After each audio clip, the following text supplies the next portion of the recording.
rural America is suffering a real crisis of access to care. People living in rural America have 23% higher mortality than living in an urban area. That's the equivalent of the United States compared to Tanzania when you look at mortality rates.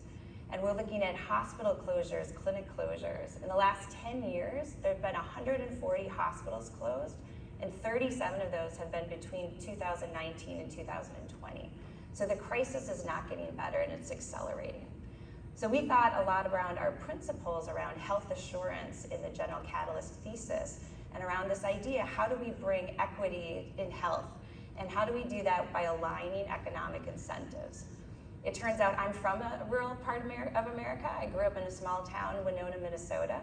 I was diagnosed with type 1 diabetes when I was 12, and I had to drive an hour and a half to see an endocrinologist.